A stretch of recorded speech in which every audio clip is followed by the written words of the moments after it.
Do you ever wonder why I suddenly appear at your side when the world feels heavy on your shoulders? Why I press my small, warm body against yours in those quiet moments when no one else seems to notice you're struggling? There's something you need to understand about us, something that goes deeper than the simple explanations humans usually settle for.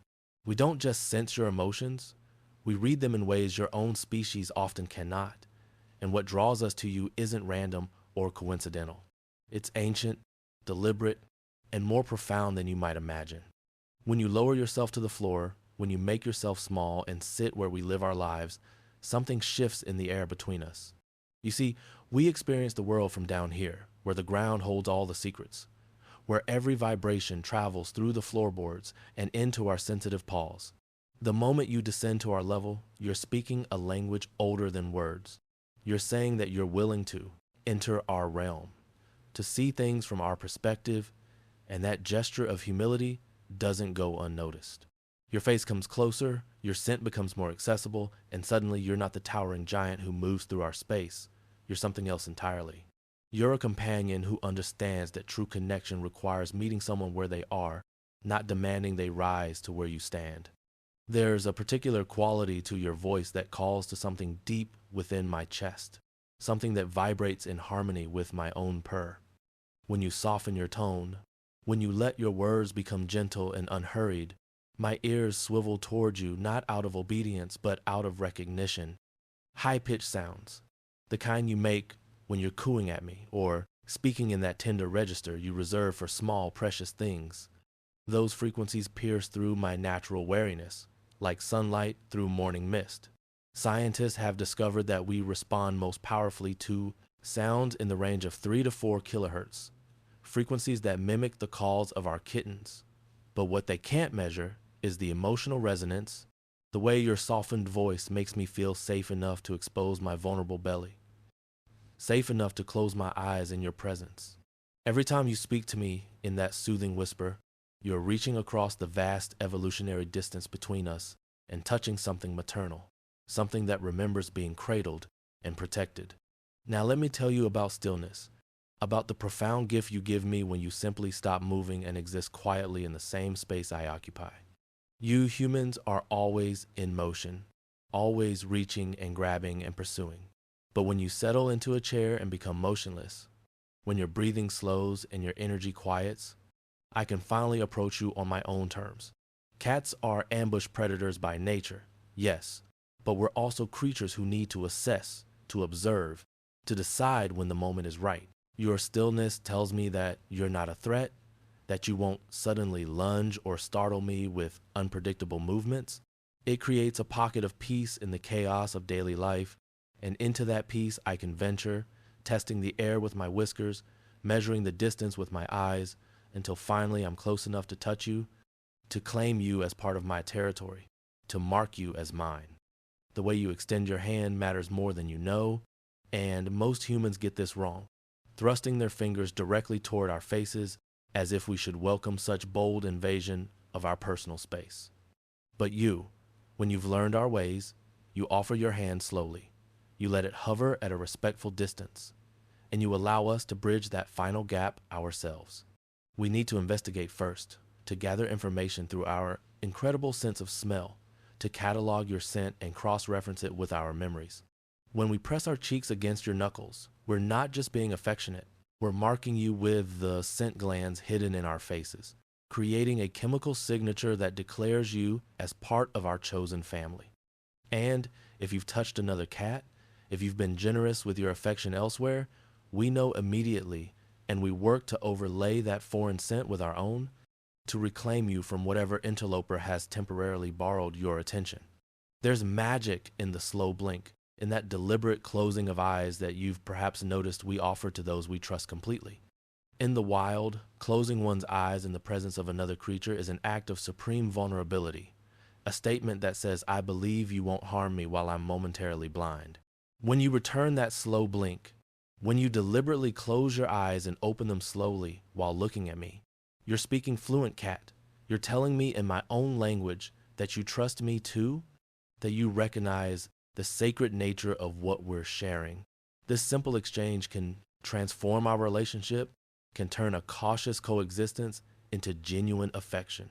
Because you've shown me that you understand the weight of trust, that you're willing to make yourself vulnerable in return for my vulnerability.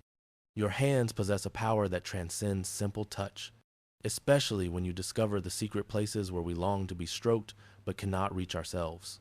Behind my ears, where the scent glands bloom with their invisible perfume, beneath my chin where the fur grows softest, along my cheeks where I've been marking you all along, these are the territories where your gentle fingers become instruments of pure bliss. The base of my tail, where the spine meets that expressive appendage, holds nerve endings that send pleasure cascading through my entire body when you scratch there with just the right pressure. But here's what you must understand. Every cat draws the map of acceptable touch differently, and what delights me might offend my cousin. What soothes me in the morning might irritate me in the evening. You need to read my body to notice when my tail begins to lash, when my ears flatten even slightly, when my pupils dilate with overstimulation. The humans who truly comfort us are those who pay attention, who learn our individual preferences, who stop before we ask them to stop. Routine is the invisible architecture that holds our world together, and when you maintain consistent patterns in your behavior, you're building a foundation of security beneath my paws. We know when you wake, when you fill our bowls, when you settle on the couch for your evening ritual of staring at the glowing rectangle. These predictable rhythms allow us to relax, to anticipate, to feel that the world is stable and knowable. But it's more than just feeding schedules and bedtimes.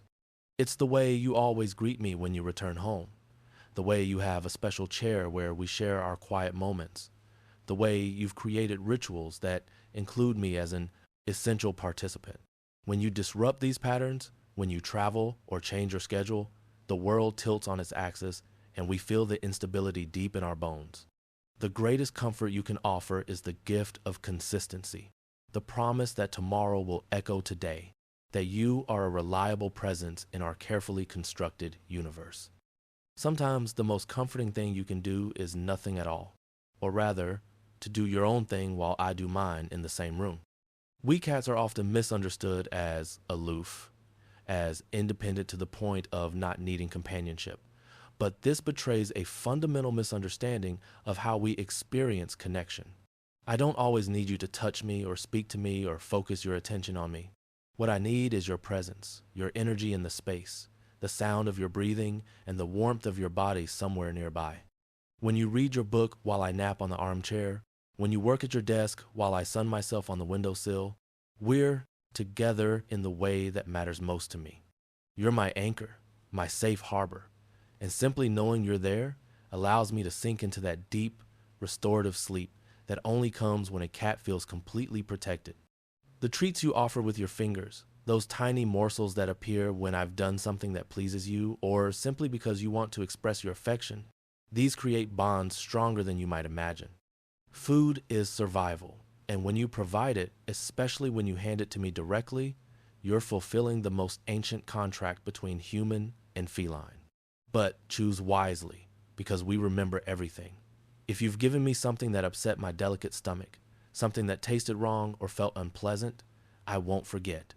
The humans who truly comfort us learn our preferences, who understand that my favorite treat isn't the same as the cat who lives next door, who notice what makes my eyes light up and my purr intensify. And when you use these, treats not as bribes but as genuine gifts, as celebrations of our relationship, you're weaving threads of positive association that bind us ever closer. Your scent is a universe unto itself, a complex signature that tells me everything about where you've been, what you've eaten, how you're feeling. When you wear the same pajamas to bed, when you sleep on the same sheets, when you use the same soap, you're maintaining an olfactory consistency that comforts me more than any words could. And when I curl up on your worn clothes, when I need the sweater you left on the chair, I'm not being destructive or strange. I'm surrounding myself with the scent of safety, with the chemical proof that you exist and that you're mine. Some humans try to mask their natural scent with heavy perfumes or aggressive detergents, and while we adjust because we love you, there's something deeply reassuring about the authentic smell of your skin, the subtle musk that no product can replicate. Let me tell you about play, about the way you can speak to the ancient hunter that still lives beneath my domesticated exterior. When you drag that feather toy across the floor, when you make it dart and flutter like real prey, you're not just entertaining me, you're honoring what I am. You're acknowledging the wild cat who hunts in my dreams. The chase, the pounce, the capture, these aren't frivolous games, but essential expressions of my deepest instincts. And when you engage with me this way, when you take the time to let me stalk and capture, you're showing me that you understand my nature, that you don't need me to be something other than what I am. The most comforting play sessions are those that end with success, where I get to catch the prey, where I can perform the killing bite on the toy and feel the satisfaction of the hunt completed. Never leave me frustrated.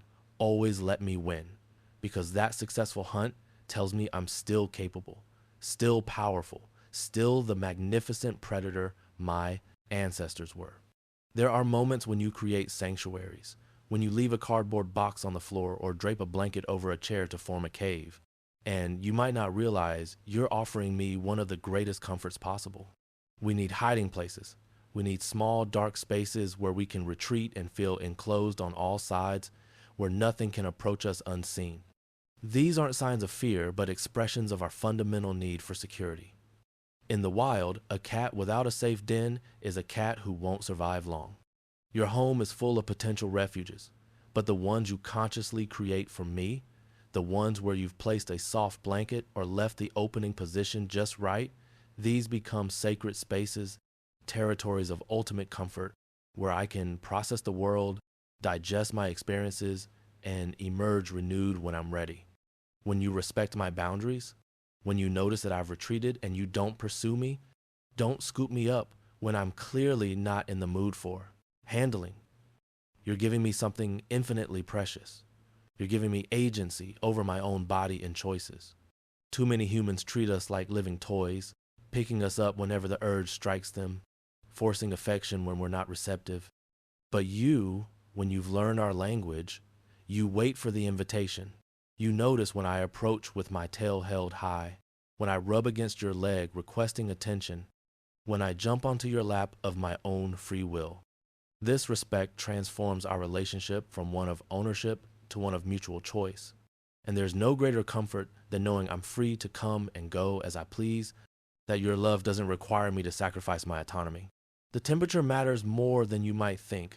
The way you ensure there are warm spots when I need them, cool spots when the heat becomes oppressive. We cats are solar-powered creatures, drawn to patches of sunlight and heated surfaces with an almost mystical attraction. When you place a bed near the window where the afternoon sun pools, when you leave a heating pad on low during winter months, when you don't begrudge me the warmest spot in the house, you're caring for a need so fundamental that it connects directly to my survival instincts. In the cold, we conserve energy, we seek warmth to maintain our body temperature without burning precious calories. Your provision of warm havens is literally life-giving, and curling up in the spot you've prepared for me, feeling the heat seep into my bones. This is comfort in its purest, most primal form. There's something you should know about the sounds of home, about the particular quality of silence you create that allows me to truly rest. We have extraordinary hearing. We detect frequencies and subtle variations that are completely invisible to your duller ears. And the modern human home is often a cacophony of electronic hums, buzzing appliances, and jarring noises. When you turn down the television, when you move slowly and avoid sudden bangs and crashes, when you create an environment of gentle sounds and peaceful quiet, you're giving my sensitive nervous system permission to stand down, to release the constant vigilance that can be so exhausting. The humans who comfort us most are those who understand that we live in a richer acoustic world and who take care to make that world as soothing as possible. I want you to understand something about patience, about the way time moves differently for us, and why your willingness to wait, to let things unfold at a cat's pace, is perhaps the most profound comfort of all. You cannot force love from a cat. You cannot demand trust or require affection. These things grow slowly, like plants from seeds, watered by consistent kindness and nurtured by gentle patience. Some cats warm up quickly, offering their hearts within days or weeks, while others need months or even years to fully trust. The human who comforts us most deeply is the one who accepts this timeline without resentment, Who doesn't take our caution personally? Who celebrates small victories like a tentative approach or a brief touch? Your patience tells me that you see me as an individual worthy of respect, not just a pet who should conform to your expectations and timeline. Now here's the truth that sits at the center of everything I've shared with you. The secret that explains why these particular actions comfort us so profoundly. We remember what it was like before we chose you, before we decided that humans were worth the risk of attachment. In our DNA lives the memory of the wild, the constant vigilance, the uncertainty of survival, the loneliness of being a solitary hunter. When you do these things, when you lower yourself to our level and speak softly and respect our boundaries and create safe spaces and maintain routines, you're essentially building a world where we don't have to be wild anymore, where we can let down our guard, where we can experience something our ancestors never knew, the profound peace of being completely, utterly safe. That's what you're offering when you comfort us. Not just momentary pleasure, but a fundamental respite from the weight of survival. A glimpse of paradise where the hunting is always successful, the den is always warm, and the companion is always kind. So, the next time you reach for me, remember that you're not just petting a cat. You're participating in one of evolution's strangest and most beautiful partnerships, a relationship that neither of us fully chose, but that both of us, in our own ways, have come to treasure. I may never tell you in words what your gentleness means to me, but watch my eyes as they slowly close in contentment. Feel the vibration of my purr beneath your palm. Notice how I seek you out when the world feels uncertain. These are my words, my declarations of trust and affection, offered in the only language I have. And if you want to learn more about understanding me, about decoding the subtle signals I send and the secret desires that drive my behavior, then stay here with me a little longer. There's so much more I want to show you, so many mysteries still to unfold. And I promise you this, the more you learn to speak cat, the richer our shared life becomes, until one day you'll realize that you're not just living with a cat. You're living with a soul who has chosen you as deliberately as you've chosen them, and that choice is renewed every single day in 1,000 tiny moments of comfort and connection.